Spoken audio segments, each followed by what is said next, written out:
What up, everybody? Welcome to another edition of Let's Ask Paul, the podcast where you get to ask me, Paul Abernathy, anything you want regarding the National Electrical Code, all things electrically related, and even topics that are, broadly electrically related. I'm more than happy to chime in and opine on those topics and help you maybe answer some questions or thoughts, or maybe you want my opinion, or maybe you don't give a darn about my opinion. That's okay.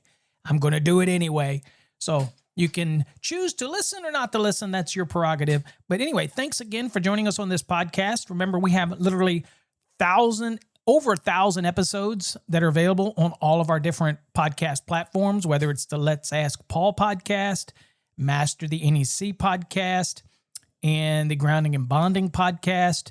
All of them are available on your favorite listening platform, whether it's Spreaker, Spotify, Deezer, iHeartRadio, Apple Podcasts, Google Podcast, whatever it may be. iHeartRadio, I think I said that one? They're available on all of those. Just search for Master the NEC podcast or Let's Ask Paul podcast, and I'm sure you'll find them. And you can also listen to them over on fasttrackstube.com. We have a link under podcast, which you can click on, and you can listen to all the podcasts there for free as well. Now, there's some premium podcasts over there that aren't available for free. They're part of the subscription, but there's all of the normal ones like this one. This is a normal one. It'll be available if that's what you want to use to listen. That's perfectly acceptable to do that as well over at fasttrackstube.com. All right, on today's episode, Let's Ask Paul, it was kind of an interesting one. I got an email from somebody, and I'll paraphrase it, asking, I'm going to talk about a couple things today. Not only am I going to answer the question, but I'm going to express my disgust again with NFPA, so that you want to hang out for. And I'll end up with our thermal imaging course, and I kind of let you know a little bit about that and what's been updated on that. But we'll start off that way. So first things first, the question asked me, Paul, do you think that AI will take electrician jobs in the future? In light of the recent robot that was launched by Tesla and other companies, do you think there will be ever a point in time where our skills will be diminished by AI?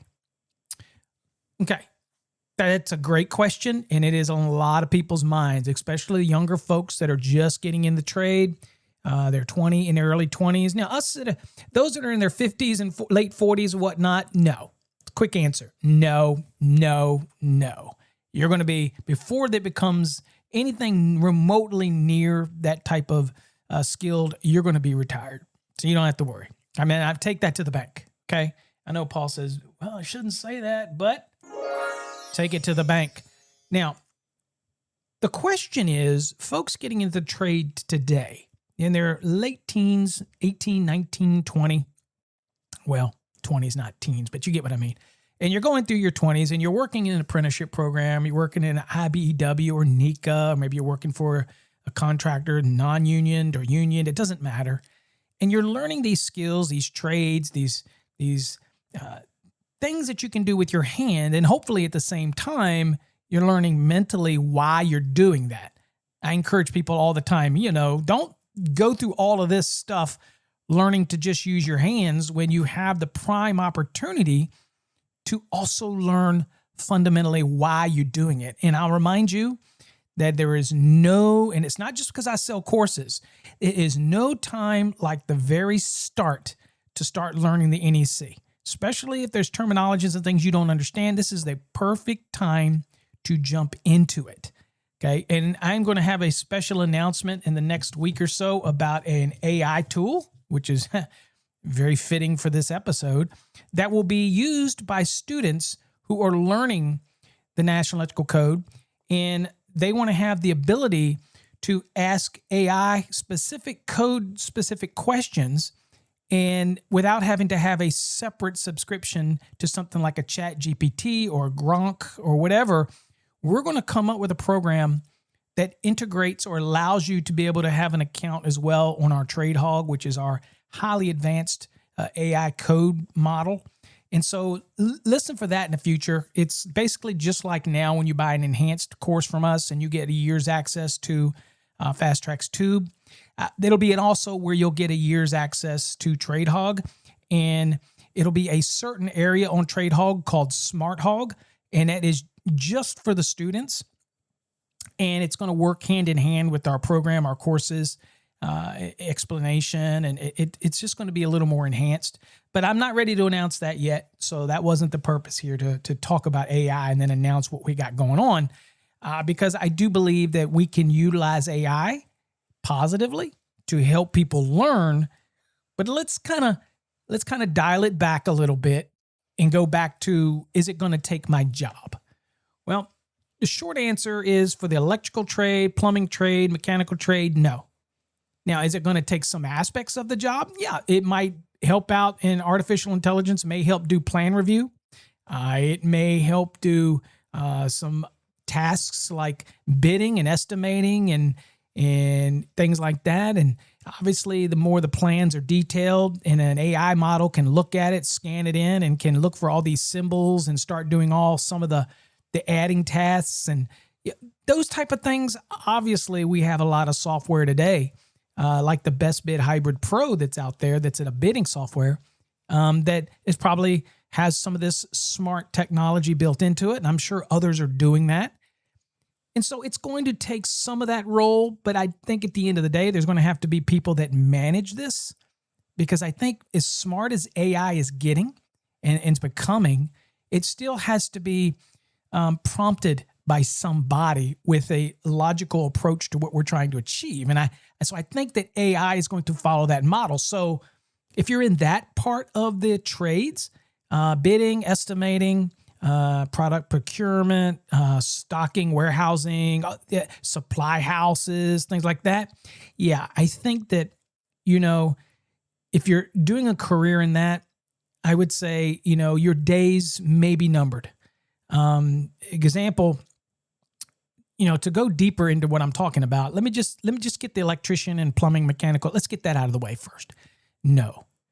You're learning a skill that is not something and you say, well, don't ever say never, Paul. In your lifetime, we are not going to replace the need for the electrician. In fact, even if it did get some element of AI involved in that mechanically, like these little robots, there's going to be mistakes that it's just something that, they're not going to be able, like somebody puts up a lighting outlet outside in the wrong location, and siding gets put on, and they say, oop, that's the wrong location. That's got to be changed. You're not going to have a robot who is intelligent enough to come back and take that out, pull it down, think about where the new one goes, and put it back up. No, because the skilled tradesman is going to go and say, oh, okay, this is where you want it. I know how to take it down, how to put it back up, put it back the way it needs to be. That's skill. That takes training. And I don't think that we'll ever get to that point. But again, not in my lifetime, right? Not in my lifetime do I think we'll ever get to that. Okay. Now, some of the menial tasks that are out there, and I don't mean this to belittle those tasks. So the electrician, plumber, mechanical, some of the aspects of what you do, maybe, like we'll have self-driving work trucks that maybe you just sit in and it drives you to the location. We'll have pick up supplies from supply house. Maybe you can use the robo-taxi or that approach. A company will do that and cut the labor out of somebody. They're having to pay somebody's wages and health care and all these benefits because it can be done automated. Sure, that's going to come.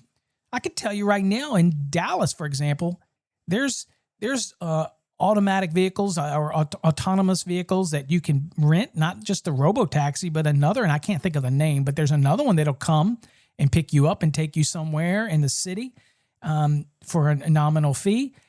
That's here. And that's going to get worse. I mean, you've got the Teslas that now you can basically get in and it drives itself. So, I mean, that's coming. We already know that. So some of those roles like the Uber drivers and taxi drivers and all that, your days are numbered. They really are. Make your money while you can, because you're going to have things like Uber go the way of, they're going to say, wait a minute, why do I pay people to do this when we can get these robo-taxis? We can just spend the money in that. We not have to pay workers' comp. We don't have to pay health insurance. We don't have none of that. You get what I'm saying? or they're going to reduce it down to a fleet that may be just like the ones that go 2 hours from somewhere to an airport. Although there's really no need because the robo-taxis or fully driving cars can do that now. And it's only going to expand. And people are going to be hiring fleets of these because it's cheaper. Another example, I saw the thing where the robots that are out, I don't know about the Tesla one, but I saw another one that was just launched the other day. It's kind of spooky looking dude, but it's 20 grand. It's 20 grand. Think about it. Think about me paying an employee to simply carry boxes in UPS storerooms or whatever from place to place when I can have a robot go pick up that box and move it from place to place. And you're saying it can't happen. It's already happening. Think about it. I can hire 50 of them dudes at $20,000 a pop and probably get a deal if I buy a bunch of them. And then I get rid of labor, overhead, workers' comp, benefits. They can work 7 days, 24/7. You get what I'm saying? I don't have to worry about giving them breaks on weekends. If you don't think the companies are going to do that, you're crazy. Because they are. Gets rid of HR issues. Nobody argues about promotions. Nobody argues about moving up in their... They don't bitch. It's going to happen. We already have around the country people that can go into fast food restaurants, put your own order into a touch screen, and now they don't have to have 30 employees there. They can have just a couple people cooking in the back and somebody working the front counter. One person, all they're doing is moving orders from the shelf where the cook puts it on the shelf in a bag over to the counter, and it calls out the number and you go pick it up and you leave. Well, that eliminates a lot of employees. And if I owned a McDonald's around it, that's what I want. And you say, well, nothing should replace the human interaction. Bullshit, folks. It's happening. It's going to happen.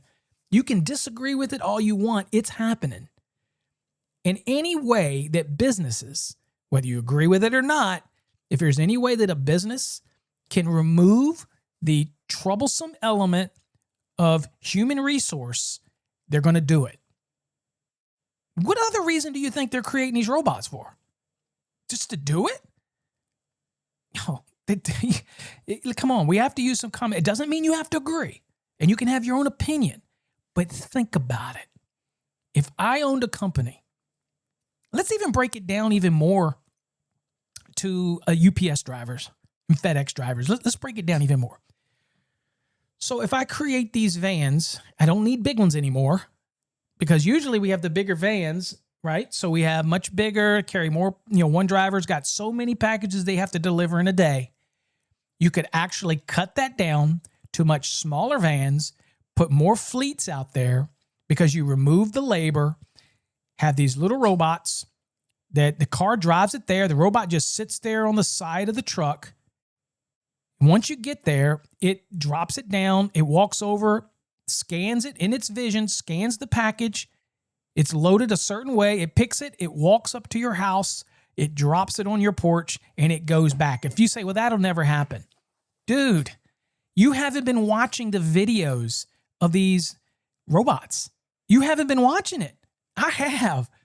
They already can do these types of tasks. Climb over things, climb up things, go up steps, carry boxes. They have gyro sensors in there that keep their balance. I knew this was coming all the way back when I saw the Segways and the ability for their gyro systems to keep them upright. That it was a matter of time before it made it into something. I mean, this isn't sci-fi stuff. And so if you don't think that the delivery and shipping companies will not get to the point where they don't have to pay these wages, they don't have to worry about unions, they don't have to worry about people fighting for pay raises. If you don't think they'll do it, you give them a robot that will actually do that. You give somebody out there that creates a van with a built-in robot that can scan and pick up a package because of a barcode system or NFC system or whatnot. Dude, I've seen these cars, Tesla cars, pull right into parking spaces. They could pull right into your driveway. So at the end of the day, now they got what? They got semi-trucks that drive. And they're saying, well, that's scary to be on the road. I get it, but they're not going away. They're still here, and they're coming. Nobody's moving back. I mean, look at Elon. He just got, what is it, $1 trillion. He's the first ever CEO to possibly go into a salary of over $1 trillion. He deserves it. Look what he's developed. Hey, I'm a believer when you earn it, it's yours. No, I don't believe in this equality shit where you got to give it and distribute it to the wealth equally. Bullshit. You earn it, you own it. I don't believe in that crap. That socialist crap. They can keep that in New York.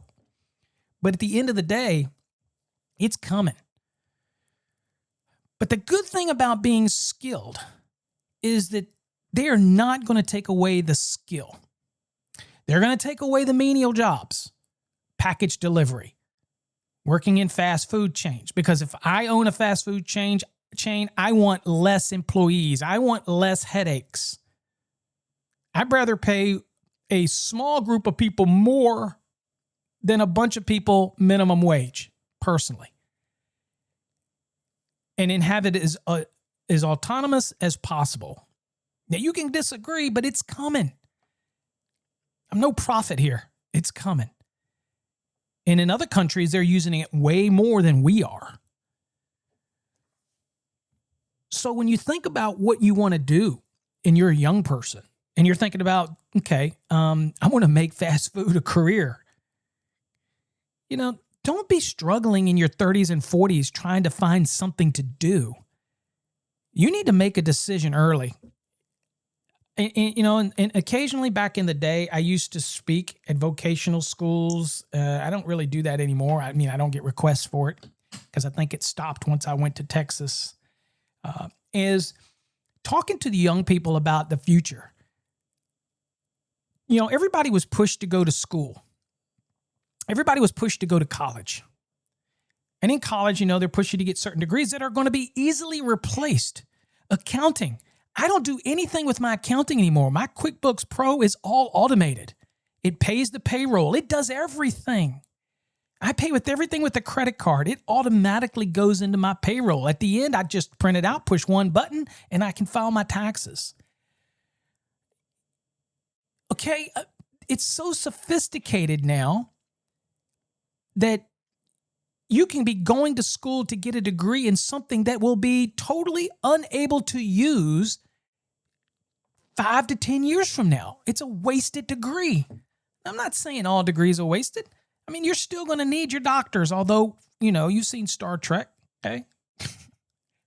You never know the future, technology, but at the end of the day, you're still going to have somebody that needs to look at it and evaluate. And so there are certain things you're going to need. I look for it the future. What do you need a lawyer for? You'll have a robot lawyer there who has every bit of the law book in its database. And it's so intelligent, right? It's so intelligent that it will be able to create plausible arguments and discussions. It's just coming.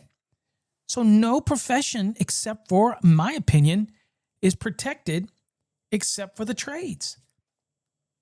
That's, again, not going to say every, right? But when it comes to the trades, there's that element of knowledge that you have to have and physical ability that you have to have. Put those together, and that's what you have in order to bring to the industry, and we're going to need it. There's too many thought processes for wiring a building. There's too much that you can get AI or these robots to do menial tasks on a job site, maybe carry stuff, carry pipe, whatever. But at the end of the day, you're not going to get rid of your skill. This is why I tell people, and Mike Rowe has been saying this for years. I've been saying it if you follow my podcast for well over 10 years. The best thing that you can do is get a trade. Whether you want to use it or not, get it. You go to school, you want to go to degree to get an art degree or whatnot, at some point, even teachers are going to be replaced. So I'm just saying, look, I can only speak for the trade. Okay? Anybody out there who's young and getting into this and thinking, do I want to become an electrician, plumber, mechanical, if I want to become a welder? Shit, they got machines that'll weld now for you. But there's going to be unique situations where you just can't use a machine. But when it comes to the trade, The sky's the limit. You're not going to send a robot into somebody's house to troubleshoot something. You say, well, it will be one day. Not in your lifespan.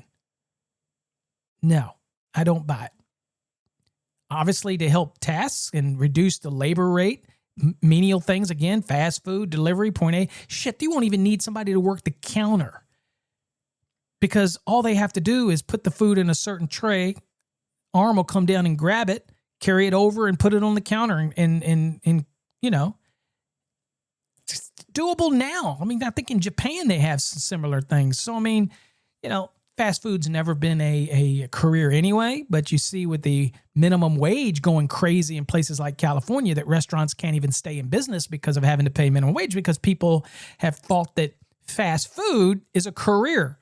That is not a career.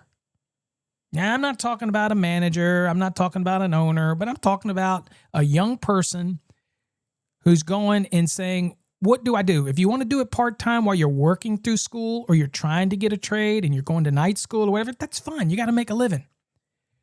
But to count it as a career? No. I'm not buying it. You know, I'm not. I'm just not buying it. And eventually, you're going to be obsolete. You're going to be unnecessary. Now, I can't tell you when that's going to happen. 5 years from now, 10 years from now. But I can tell you one of the big things that shows up all the time on every news channel is, are we worried about AI taking over? And for many of you today, I would be worried. I would be very worried. Now, if you're already in your late 40s, your 50s, and you're close to retirement anyway, I think you've got good 10, 15 years. That's just my opinion. And I think young folks learn a trade so that you can have longevity and the sky's the limit. Whether you want to be your own boss, whether you want to work for somebody.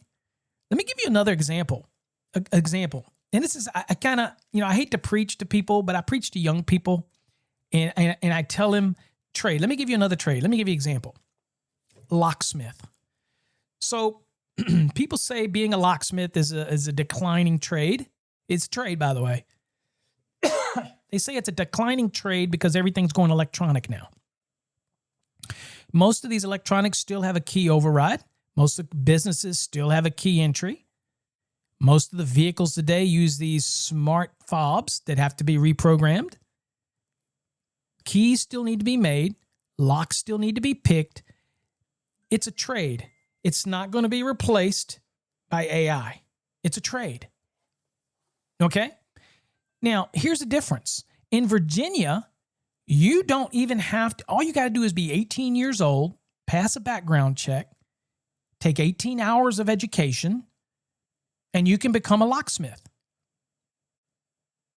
And you could hang your shingle out there and learn as you go. You might, if you go to somebody and you can't get something open, then what's the worst? You go, I'm sorry, I can't get it open. I'm not going to charge you. Yeah, but you're learning. Texas, for example, to be a locksmith, it's not easy. So you have to look at different states and take your opportunities. If you're in Virginia, for example, it's simple.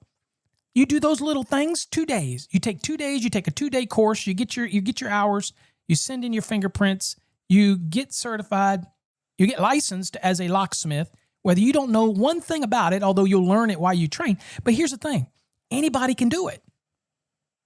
In Texas, you can't. In Texas, you got to work for somebody for 4 freaking years.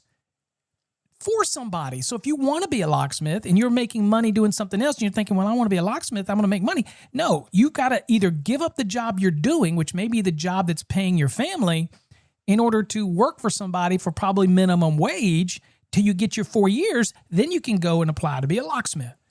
In Virginia, this is different in different states. In Virginia, it's not the case.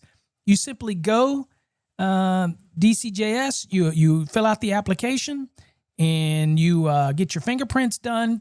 You don't have any background issues, no felonies or whatnot. You get your background done, everything done, get your 18 hours and submit it, and guess what?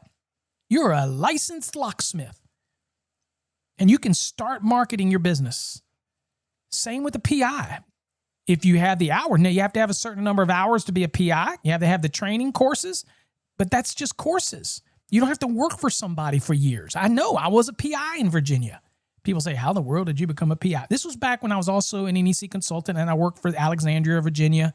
And on the side, I started a PI business in order to primarily help another guy who did not have the hours, did not have the time. And again, I worked for a municipality because we worked for the fire department. I had already qualified. I had the number of hours and experience. So all I had to do was and I had already taken a course probably 5 years earlier just for fun, but it got me the hours I needed. So I qualified. And so I started this business primarily to help the other guy get his experience, okay, and do the training so that he could get his license and then take over the firm. And then I just left. I was only there for a couple of years. Only did it for a couple of years. And I primarily only focused on slip and fall cases with electrical or building codes or whatnot that lawyers would reach out and I would go and do an analysis of the slip and fall location and see if it was code compliant, whether the handrails were right, steps were right, rise was right, enough foot candles, illumination, whether exit signs were properly, whatever. Give them a plausible fault that they could bring it to a case and hopefully settle for a large amount of money. Nobody wants to go to trial. They like to settle. So if you give them enough information, you can settle and get a number for your client that you really wanted. That's the dirty secret. It is what it is. Now, sometimes they do go to trial, but I mean, every lawyer, the majority of them end in a settlement because it costs more to go to court than it does to just settle. So at the end of the day, in different state that you're in, it doesn't matter whether you want to be an electrician, plumber, mechanical guy. It doesn't matter. A welder, locksmith, whatever you want. Look for trades. Look for things, and I consider locksmith a trade. Look for things that are going to be skill-driven that are not easily replaced by AI because that's where it's going. Whether you like it or not, you can agree to disagree. It is where it's going. And so my advice to young folks is if you're going to college, don't get those fluffy-ass degrees that are going to be so easily replaced in the future, or everybody's doing it and you cannot find a freaking job. I got tons of friends who became engineers and they can't even find a job, that they're doing something that's not even involved in the electrical or engineering trade because they got to pay the bills. They got a school debt. No, and also folks, everybody out there says, well, I'll just go to school and let the government pay my debt. No, that's a pussy approach. That's not how it should work. Okay. If you generate debt, you should pay your debt. I don't believe in handouts. I don't believe in government assistance. Sorry. I just don't. Say what you want. Negative. Stop following me, whatever. I don't. I believe that everybody can get out and work and do something. Be creative. Okay. Stop milking everything off the government. That's why we're in trillions of dollars of debt. Because we create all these programs that can't be supported and we're just in debt. So anyway, enough of that. But again, my advice to young folks, get a job that is focused on your skill. There's nothing better than the electrical trade. You have many opportunities, whether it's commercial, residential, service work, electronics, like security, all these other types of things that you can do. You have opportunity and you're not going to be replaced with AI. That's my message. Okay. All right, folks. Hopefully that answered that question for that. Now let's move into the other thing. I just want to shout out to NFPA. I know they won't listen to anything I do, and they certainly won't listen this far into a broadcast. Shame on you, NFPA, for sending these notices. When you sign up, you redid it so that they have to sign up and check something when you use link or the free access online. It does not allow educators to use the content in order to teach people the NEC. We have to paraphrase it. Paraphrasing does not help the student learn the NEC for an exam prep. If you want to create things like code changes and whatnot, paraphrasing is fine. But it does not help people because people write code exams or writing it. And even these exams that are being written are based on verbatim words from the code. So they should be forced to have to paraphrase theirs. It's not right. It's a problem. NFPA. If you're an educator and you're teaching other people, you should be able to use LINC. You should be able to use the NFPA 70 document, as well as other documents for that. That's called transformational information. It's protected under the Fair Use Act. You're not copying. You're not reselling. You're utilizing the material for commentary and educational purposes, regardless of whether you're getting paid for it. It's irrelevant. Every textbook that's used in a university is basically sharing verbatim the information from that textbook. Verbatim. Same Fair Use Act. No different. The problem is NFPA create this situation where they're being bullies. ICC is the same way. They're all the same way. They want to act like that is their copyrighted material. It is not. And I think it's a problem because they print it and they sell it for profit. Don't think they're just a nonprofit, okay? The nonprofit is a fancy way of saying everybody that's employed gets paid. It's just you end up with zero. That's a fancy word for nonprofit, okay? So at the end of the day, Jim Pauly gets his salary. All these others get their salary, okay? So the point of the matter is the information that's out there is for use and educational purposes only. You should not be bullied by these disclaimers that say you can't use it for educational purposes. Shame on them. You got to remember, the National Electrical Code is developed by you, the general public, by us that sit on code panels. NFPA cannot vote. NFPA cannot chime in on material other than helping give direction during meetings. They cannot have any input on the development of the NEC, yet they can publish it, print it, and sell it under the guise that they're going to do good work, that they're going to help make things safer. And I don't disagree with that. What I disagree with is they treat it like it's their material. And yes, they force all of us on Code Panel to sign a document acknowledging that the work we do becomes theirs. I get it. I get it. But to tell educators or to have something pop up that, that we have to agree to, that I can't use it in a YouTube video, or I can't use it in a course or something because they fear you into this being a copyright issue. It's fair use. It's fair use. They didn't even create it. They didn't even write it. Now, that's different in a commentary. They want to sell a handbook? That's fine. That's commentary. But not the document. And I am strongly against it. They know my position, but they don't care, right? They don't care what my position is. So anyway, and I'm probably the only educator out there who will speak up because most of them want to keep this fluffy relationship with NFPA, and I don't give a shit. I'm not friends with any of them. So at the end of the day, it is what it is. Just, you call a spade a spade. It is what it is.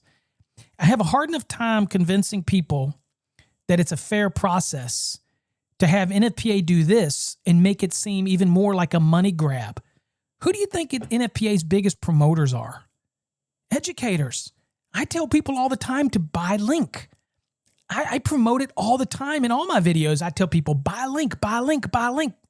I tell people to get code books. I tell them to get them from NFPA. Don't buy them from anywhere else. Buy them from it. But yet they're going to penalize us for doing that.